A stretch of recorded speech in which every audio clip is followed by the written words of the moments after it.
Hoot, hoot. We made it live. Okay, we're here. We're doing it. We are nervous. Like almost losing feeling in my hands.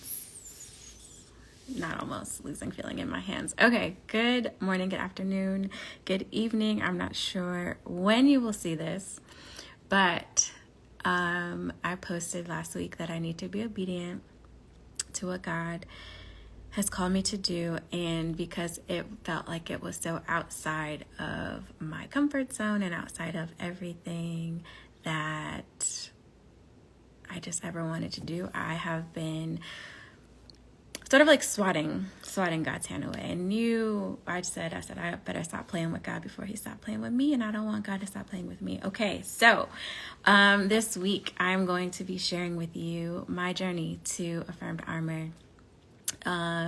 It came to me quite literally as like a spiritual download. It was one of those things where, and I'll say it's not something that I experience often, but it is something that when it happens, you're like, oh, okay, something is happening. God is here. And so, so Affirmed Armor came to me while I was at my desk and I was crying. Dramatic, yes, and my story. And so I was sitting at my desk. I was going through a divorce, and I didn't tell anyone at my office, and not a lot of people also in my personal life about my personal things that were happening. And so I would sit in my office and I would be doing work, and then I'd get a text message or I'd get a call or just a revelation that, wow, the life that I thought was about to happen is not happening. And so I would get overwhelmed. I would cry. I would put my head down. And because I am a little childish, I would not go and grab the box of tissue and like to wipe my face and my nose. I quite literally would take my undershirt and wipe my eyes, or I would take my sleeve. And one day I did that, and yeah, you can see this, right? Yeah, you can see it. God gave me the revelation, and it was to give people a reason to lift their head up when it was down. And so for me, it was my divorce at that time, but like today, it's, trying to figure out what my next career move is going to be. Living in LA, you don't know, right? Tech businesses are laying people off. Actually, every job that I've actually ever applied to when I've been here has not given me a job. I mean, I'm thankful that I have had the opportunities that I've had, but it's every day a struggle of trying to figure out, self-worth and just remembering who God is calling you to be and calling me to be. And so we are going to start today with an intro of Affirmed Armor and the founding story, which I sort of shared already.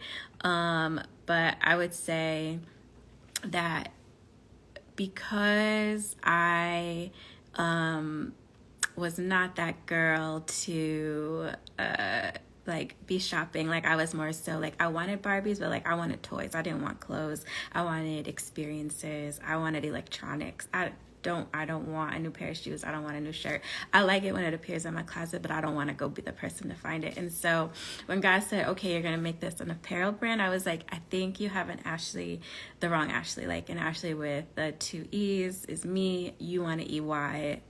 What are the LEIGHs? Like, there's variations, there's levels to this Ashlee, and the EE is not a shopper. This EE is not a shopper. And so, like I said, for a very long time, I didn't see and didn't believe, I would say, and didn't trust that I can carry out the vision that he had for me with Affirmed Armor, because quite literally it is scary to be the person like championing this, right? Because it is vulnerable. I do have to share my story and why Affirmed Armor is so important. And so I wanted to share that, the mission came to me, that it was going to be a brand that was focused on giving people a reason to lift their head back up, to remind them of a truth that they had forgotten about themselves, as well as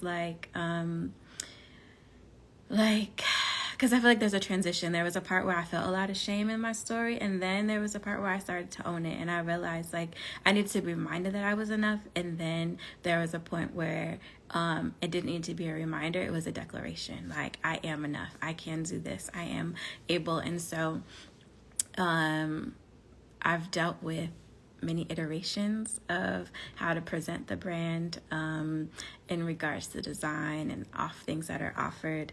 But what God just keeps attacking my heart about is about the why. And so I wanted to just sort of share like the significance of how important it was for me to, even in my like darkest moments,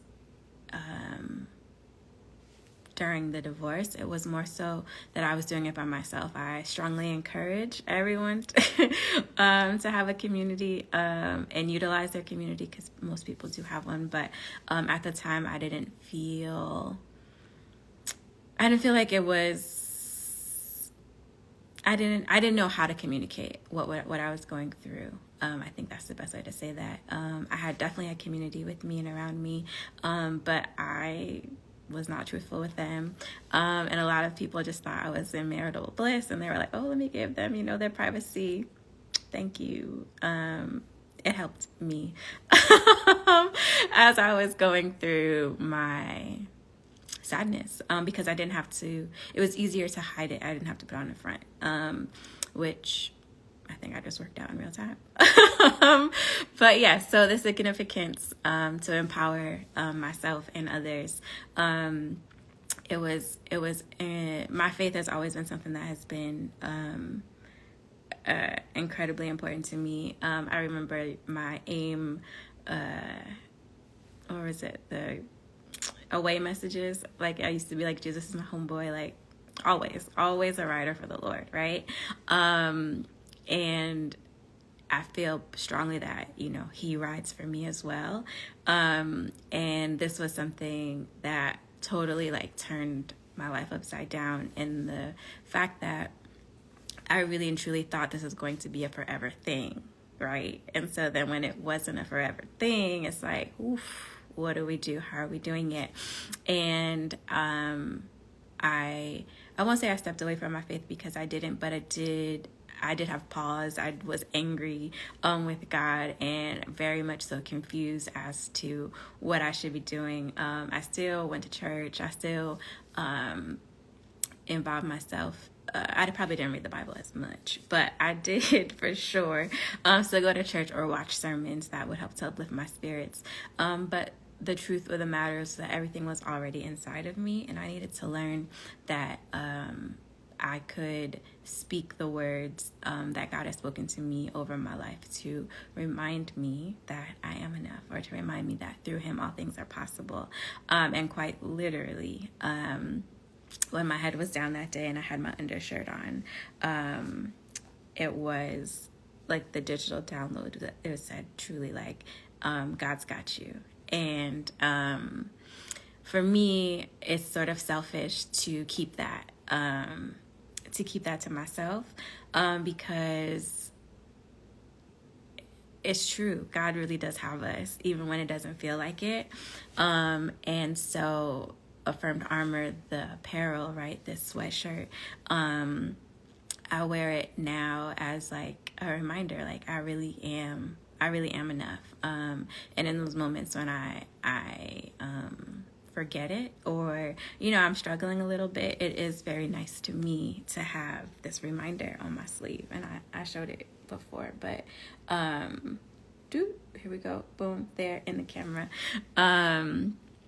But it reminds me of like, the biblical passages where it's putting on the full armor of God, and to like really just remember that like you are suited for life. Like, God doesn't give you more than you can bear. And like, I think growing up in church and, developing my own relationship with God over a period of time, it's like you say those things because it's what you say, but you don't really realize it until you're going through something, right? And so,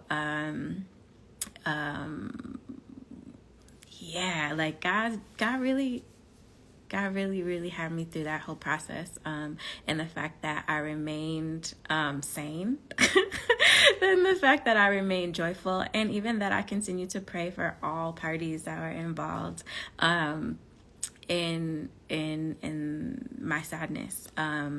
And I think like over the course of the week, I'll delve more into the story. But today I definitely wanted to just jump in and just share like the mission, and talk about the disservice I was doing to myself and others for ignoring the calling and ignoring the obedience and ignoring the signs and the smacks and the punches from God, because he was like, girl, this is what you're supposed to be doing. And I was like, I think you have the wrong one. But yes, so actually quite honestly, yesterday at church, I thought I was going to throw something at the pastor, because PT brought a message that was like very loud, and it was talking about, the title was No More Hiding, and then he's going to follow up by saying that your rejection leads you to your destiny. And I am a recovering people pleaser, right? And so I would do and say anything at a certain point in my life so that I wouldn't risk the thought of losing you, or the risk of you thinking about me in a certain way, which is harmful to everyone involved in hindsight. But when he said that your rejections lead you to your destiny, I was like, wow, right? Because I'm not sure of how much of my story that you know, but I was living in Connecticut, an East Coast girl, and was happy, was thriving in my my career. I was working my way up the corporate ladder, and I was doing okay. And then I ended up getting married, and the marriage did not work out. And at one point, though, we had a conversation, and it was mentioned that we should move to California, and I was like, why would we do that? That doesn't make any sense to me. No, thank you, not interested. I want to be close to what I know. And then shortly after my divorce was finalized, I moved to California. And it wasn't in spite, like I honestly didn't even make the correlation until my second or third year out here. But I had gone to a conference, and I really, the Women Involved conference, led by Pastor Sarah Jakes Roberts, and everything about it just made me feel like I needed to be a part of it, right? Like I was like, ooh, I need like the worship, the word, the people, the community, all of it just felt like it was the right space for me. And so I was just like, okay, well, they have campuses in Denver and they have campuses in California, and my life is not going to be what it is, or what I thought it was going to be. So this is a perfect time to make a change. And yeah, I moved to California, and I've been here for 3-4 years now. And when I made that connection and revelation, I was just like, wow, God really put you where you need to be. But PT literally said that your rejections will lead you to your destiny. And if I did not get divorced, I really don't think that I would be in California. There would be no Affirmed Armor.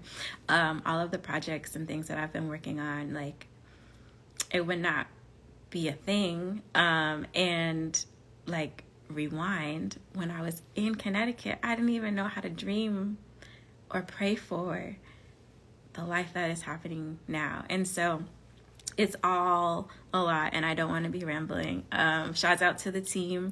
Tandia has been helping me to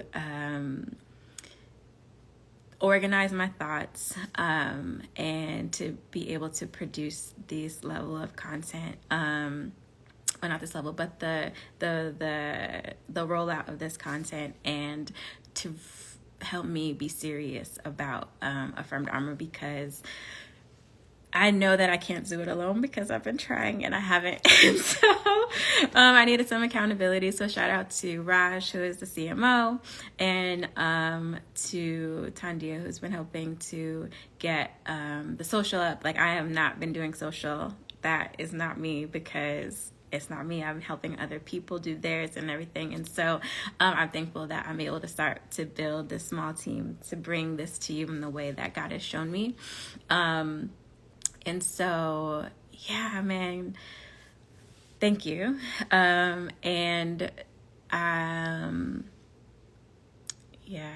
I'm excited to share this. No, I'm actually very nervous about sharing the story and even doing this. I was like, I said it in the beginning, like I was losing the feeling in my fingers, like the nerves are nerving. But I know that means that I'm doing the right thing. But I want to be sensitive, is what I've said before, about how I share the story, because it's not just mine. It involves other people. But Affirmed Armor was directly delivered to me. And so for that reason, I'm sharing and hoping that others understand and feel my heart and why it's felt so heavy, but why or how it's getting lighter, and how I can begin to share the story, and hope that those that have already purchased and bought into Affirmed Armor, and those who will understand that it's not just about me, it's about all of us and how we are impacting and uplifting one another, because life is hard, adulting is hard, momming is hard, dadding is hard, like every day there's something else. And so, like, as tough as we are, as great as our stamina is, like, you do need sometimes a reminder about what God is saying about you. And so as I begin to wrap up, because I feel like I'm rambling a little bit, I want to just say that thank y'all for kicking it with me. Thank you for your grace as I've, trying to become a businesswoman and lead the charge at Affirmed Armor. But it's like, it is quite literally frightening me, because I'm really good at helping other people build their dreams. And so doing it for me has been a challenge, but more to come tomorrow. We will delve more into the story. And yeah, and promise you, it's not giving Risa Tisa, it's giving Affirmed Armor. And thank y'all. Thank y'all for rocking with me. And like I said, part 2 will be here tomorrow, and we'll be having some sales, and we're dropping some new merch soon. But we did it. Amen. Okay, bye.